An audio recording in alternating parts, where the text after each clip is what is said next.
want to, and join their race. You know, if you are interested in sort of a different area of government work, the state has a website, obviously, with like all of the different departments and things. I mean, I would, you know, try to find people who work in those departments in your networks. Use your networks. Use me. To, you know, try to find people that you can connect with who are doing those jobs. And, you know, it's the same as sort of like trying to get a job in any sector, but like, you know, just sort of identify what it is that you want to be doing and try to find people in those spaces that are doing that work and get them to bring you along. I just add one thing to that. So many people that are at the highest levels of government in many different ways now got their start working on a presidential campaign as a volunteer. So even at the lowest level, even if it's not your day job, getting out to volunteer and be part of that network is a way to just start a career that way. Any other questions? Questions? There's a lot trending on social media related to learning from failure, and you all had really poignant, I guess, stories about your past. But I'm wondering if there's anything that sticks out that was like a really big life lesson where you failed from that.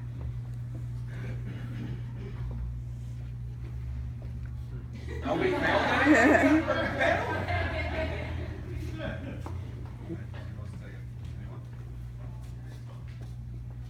So I actually believe that in order for you to be successful, you have to kind of fail a few times, right? So you have to experience some things before being successful. And, you know, and I probably have failed, right? But I'm this hopeless optimist, right? That if I fail, I wouldn't even be able to recognize it. That's how crazy I am. But, I just think that, failure is just part of the evolution. Right? But I think that the key is to not stay there, right? You have to have an exit strategy. You have to be able to know, when you start something, when do you get out, right? Or when do you change, your direction and begin to go in a different direction. And I know she has the answer.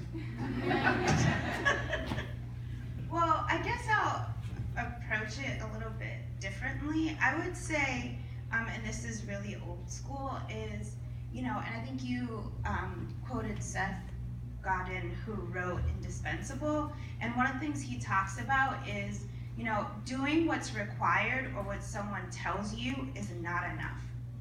And the stakes are really high for what we're trying to do. I mean, I was talking to a doctor. I work on the Boston Marathon, so that's like my life right now. But I met a runner who, she's a doctor at MGH in Uganda, and she was telling me how she wanted me to come to Uganda because almost daily there's a child in her clinic who dies because they ran out of the medicine.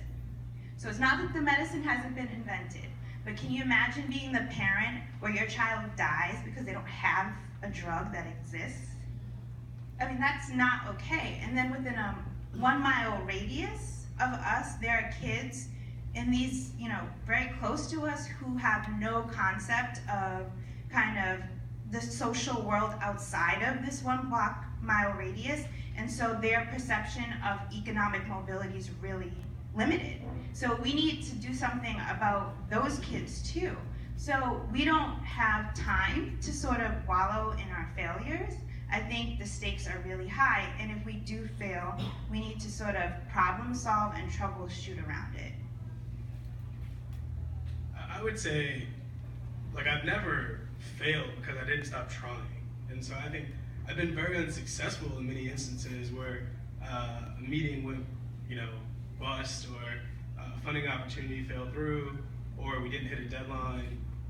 But I didn't stop trying, and I think that's what's the most important. And to give Seth Godin sort of another guy who I want to read is pretty awesome. He talks about you want to take as many shots as you can and make as many chances, but always stay in the game. And so, even if you mess up, you still have the opportunity to get back into the game.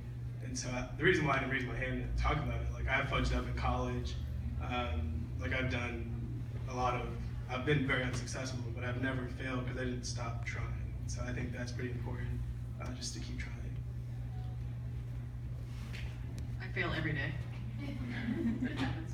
But there's this quote that I always liked about activism, and forgetting the author now, but you can look it up later, I guess. It's that activists are not so because they're bound to succeed, but because it's honorable to try. And I think about people like Dr. King, or I think about other folks who like never got to see their dreams realized, but they spend every day of their lives working towards those goals. And you know, in that sense, I don't think you can ever really fail if you're pushing and you're keeping the ball moving and you're going for what you're after. Does anyone wrap up? My version of it is, I mean, the reason I'm in the place that I'm in is because I showed up in that guy's door for days and days and days as a young person who, you know, had not distinguished himself in this firm, just had been, you know, just another young staffer. And I showed up and showed up and showed up until he said, this is never going to happen. And I showed up the next day, and eventually, you know, it did happen. And even then, it still took me years to get into the place where I really wanted to be. So I had to take a long view, and take a long view in your career, but also in your daily work. You know, if NP Pipelines isn't trending today, then I'm not going to beat myself up about it at home afterwards. We're just going to keep trying to build this dialogue, especially about diversity and inclusion, and just move it along. That's a great way to wrap it up. I mean, just to tie it all together, we talk about diversity in the sector, but you just heard from 5 people with very different, diverse, unique journeys, insights, perspectives that, however they got here, they got to this point in time in space, and I think that's uplifting for everybody to give your own personal journey to find that way to get to this point. So, last round of applause for you guys. Fantastic.